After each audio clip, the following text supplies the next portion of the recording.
Class 10 science, जो कि chapter है मानव नेत्र तथा रंग बिरंग संसार। ठीक है, चैप्टर 11 है। ठीक है, मोस्ट इंपॉर्टेंट क्वेश्चन आज देखेंगे, जो कि सिर्फ 2 नंबर का क्वेश्चन होगा। ठीक है, 2 अंक का जो क्वेश्चन पूछा जाता है उसी पे आधारित आज मोस्ट इंपॉर्टेंट क्वेश्चन मतलब हल करेंगे। ठीक है, जो कि लास्ट तक वीडियो ज़रूर देखिएगा, क्योंकि आप लास्ट तक नहीं देख पाते हैं, इसकी वजह से आपको समझ में कुछ नहीं आता है। ठीक है, तो लास्ट तक देखिए, मोस्ट इंपॉर्टेंट कम से कम क्वेश्चन देख लीजिए कि कौन कौन सा क्वेश्चन है। मान लीजिए आंसर कहीं से आप कंसेप्ट से मतलब कि हल कर पाएंगे, लेकिन क्वेश्चन देख लीजिए जो क्वेश्चन टारगेट किया गया है। ठीक है, जो कि मोस्ट इंपॉर्टेंट है। ठीक है, आइए क्वेश्चन देखते हैं। ठीक है, तो 1 नंबर क्वेश्चन देखेंगे, द्विफोक्सी लेंस का उपयोग नेत्र के किस दोष के लिए उपयोग किया जाता है।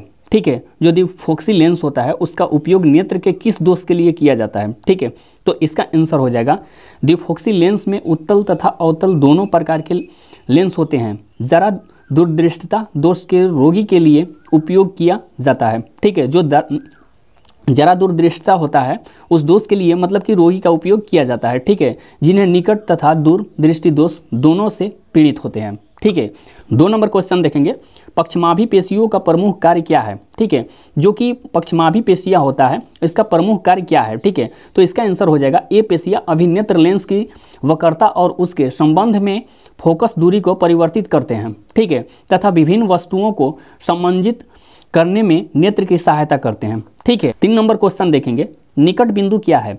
ठीक है, मतलब कि निकट की जो बिंदु होता है वो क्या होता है। ठीक है, तो इसका आंसर हो जाएगा, वह न्यूनतम दूरी जिस पर रखी वस्तुओं को बिना किसी प्रयास के आसानी से देखा जा सकता है, निकट बिंदु कहलाता है। ठीक है, अगर कोई पॉइंट यहाँ पे बिंदु रख देते हैं तो जो आसानी से देख पाते हैं उसी को मतलब कि निकट की बिंदु कहते हैं। ठीक है, जो आसानी से देख पाते हैं। ठीक है, उसके बाद 4 नंबर क्वेश्चन देखेंगे, दूर बिंदु क्या है।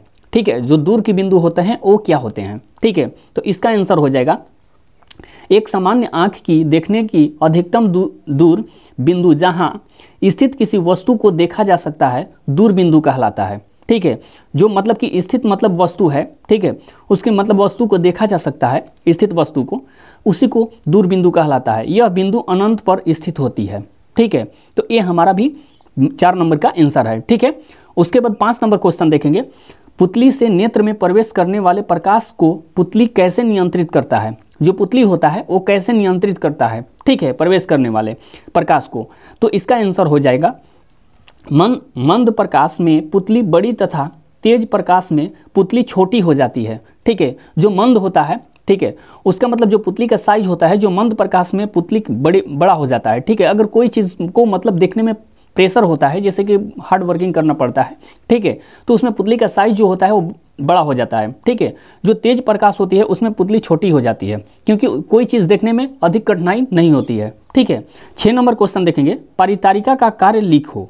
जो परितारिका होता है उसका कार्य लिखना है यहाँ पे। ठीक है, तो इसका आंसर हो जाएगा, यह पुतली के आकार को नियंत्रित करता है। जो परितारिका होता है ना, यह पुतली के आकार को नियंत्रित करता है। ठीक है, तो ये हमारा आंसर हो जाएगा। ठीक है, उसके बाद यहाँ 7 नंबर क्वेश्चन देखेंगे, 7 नंबर, प्रकाश का विक्षेपण क्या है। जो प्रकाश होता है उसका विक्षेपण क्या होता है। ठीक है, तो इसका आंसर हो जाएगा, प्रकाश के अवयवी वर्णों में विभाजन को प्रकाश का विक्षेपण कहते हैं। जो अवयवी वर्णों होता है उसमें जो विभाजन होता है, ठीक है, उसका प्रकाश का विक्षेपण कहते हैं, उसी को प्रकाश का विक्षेपण कहते हैं। ठीक है, तो ये हमारा भी इंपॉर्टेंट क्वेश्चन है। ठीक है, उसके बाद प्रिज्म कोण किसे कहते हैं। जो प्रिज्म कोण होता है वो किसे कहते हैं। ठीक है, तो इसका आंसर हो जाएगा, प्रिज्म के 2 पार्श्व फलकों के बीच के कोण को प्रिज्म कोण कहते हैं। ठीक है, जो प्रिज्म के 2 पार्श्व जो होता है फलकों के, जो वो दोनों के बीच के जो कोण होते हैं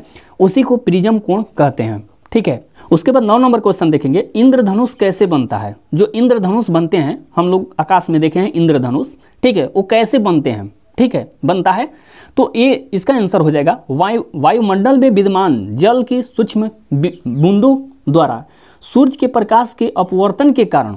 ठीक है, जो आकाश में जो सूक्ष्म बिंदु होते हैं, ठीक है, जो बूंद बारिश का जो होता है, ठीक है, उसके द्वारा सूर्य के जो प्रकाश होते हैं, प्रकाश के अपवर्तन के कारण, ठीक है, इंद्रधनुष बनता है। ठीक है, जो प्रकाश के अपवर्तन होते हैं उन्हीं के कारण इंद्रधनुष बनता है। ठीक है, तो ये भी मोस्ट इंपॉर्टेंट क्वेश्चन है। ठीक है, 2 नंबर में मतलब कि पूछा जाएगा। ठीक है, जितना क्वेश्चन मतलब कराएंगे वो 2 नंबर का होगा सिर्फ। ठीक है, 10 नंबर क्वेश्चन देखेंगे, सूर्य के प्रकाश के वर्ण जिस क्रम में दिखाई देते हैं उस क्रम में उनका नाम लिखें। मतलब कि जो वर्ण क्रम होता है जो सूर्य के प्रकाश में, ठीक है, उसका मतलब क्रम को दिखाई जो देते हैं उस क्रम को का नाम लिखना है यहाँ पे। ठीक है, तो इसका आंसर हो जाएगा, ठीक है, बैगनी, जामुनी, नीला, हरा, पीला, नारंगी एवं लाल। ठीक है, तो जो ये है ना, तो ये जितना रंग होता है ये वाला पॉइंट मतलब कि ये आपको बताना है। ठीक है, तो बैगनी है, जामुनी है, नीला है, हरा है, पीला है, नारंगी है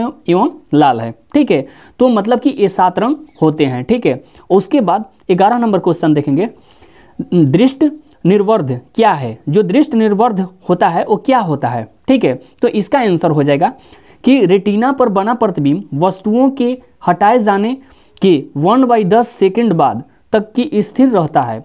ठीक है, जो 1/10 सेकंड के बाद तक स्थिर रहता है इसे दृष्टि निर्वर्ध कहते हैं। ठीक है, जो 1/10 सेकंड के बाद, ठीक है, तो मतलब कि स्थिर जो रहता है ना उसी को हम दृष्टि निर्वर्ध कहते हैं। ठीक है, उसके बाद 12 नंबर क्वेश्चन देखेंगे, 2 आंखों की क्या उपयोगिता है?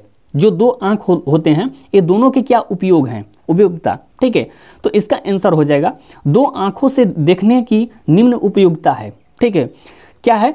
तो फर्स्ट, वस्तु की दूरी का ठीक अंदाजा लगाया जा सकता है। ठीक है, उसके बाद दूसरा, दोनों आंखें एक दूसरे को सेकंड के 1 भाग के लिए आराम देते हैं। ठीक है, तो ये दोनों मतलब कि 2 आंख होने से यही फायदा होता है। ठीक है, अगर हमारे चैनल पे नए हैं तो प्लीज़ चैनल को सब्सक्राइब कीजिए और बेल घंटी पे ऑल पे प्रेस कर दीजिएगा। अगर वीडियो अच्छा लगता है तो एक लाइक जरूर कर दीजिएगा। तब तक अगला वीडियो में फिर मिलते हैं। जय माता दी।